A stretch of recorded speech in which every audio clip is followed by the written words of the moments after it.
سب سے پہلی جو چیز ہے وہ کیا ہے؟ نیت۔ نیت ہم لوگوں کے ہاں نماز کی جو اکثر لوگ نیت کرتے ہیں، زبان سے بولتے ہیں کہ میں امام کے پیچھے کھڑا ہوں، قبلے کی طرف منہ ہے، 4 رکعت عصر کی یا جو بھی نیت کر رہا ہوں، یہ نیت اس کو نہیں کہتے، زبان سے بولنے کو نیت نہیں کہتے۔ اگر آپ بول دیں گے، اس لیے زبان سے نیت کرنا ہی درست نہیں ہے، بدعت ہے، کیونکہ زبان سے آپ بول دیں گے تو نیت رہ ہی نہیں جائے گی۔ جیسے ابھی کوئی آپ سے کسی سے تھوڑا بہت لڑائی ہوئی ہو اور وہ آپ کو گالی دیتے ہوئے آ رہا ہے، بولتے ہوئے آ رہا ہے کہ جھگڑا کروں گا، تب آپ نہیں کہیں گے کہ اس کی نیت نہیں صحیح ہے، تب تو آپ کو معلوم ہو گیا اگر بول دیا۔ چپ چاپ آ رہا ہے اور ہاؤ بھاؤ سے دیکھنے میں لگ رہا ہے کہ لڑائی کرے، تب آپ کہتے ہیں اس کی نیت صحیح نہیں لگی۔ دل میں رکھے ہوئے ہے، بول نہیں رہا ہے، تب کہتے ہیں اس کی نیت صحیح نہیں لگی۔ اگر بول دے گا کہ لڑائی کرنے آ رہا ہوں یا یہ کام کرنے آ رہا ہوں یا یہ کر دوں گا، تب تو اس کی نیت رہی نہیں گئی، اعلان ہو گیا۔ اس لیے نیت کہتے ہیں دل کے ارادے کو۔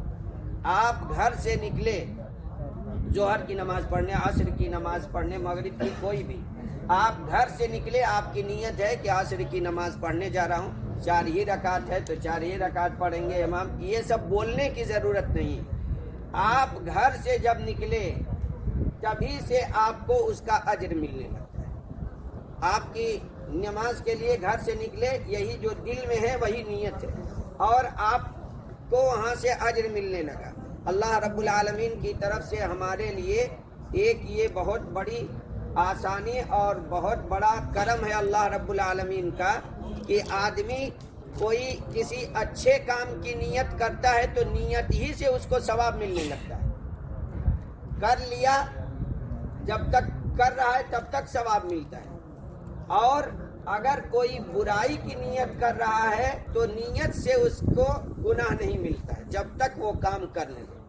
اگر نیت ہی سے گناہ ملنے لگے تب تو ہم لوگ گناہوں سے ایک دم گناہوں کا انبار ہو جائے گا ہمارے پاس، کتنی نیتیں طرح طرح کی بٹھائے رہتے ہیں، بری نیتیں۔ تو یہ اللہ کا بہت بڑا کرم ہے۔ تو نیت کہتے ہیں دل کے ارادے کو۔ آپ کے دل میں جو ہے زبان سے بولنے کی ضرورت نہیں ہے۔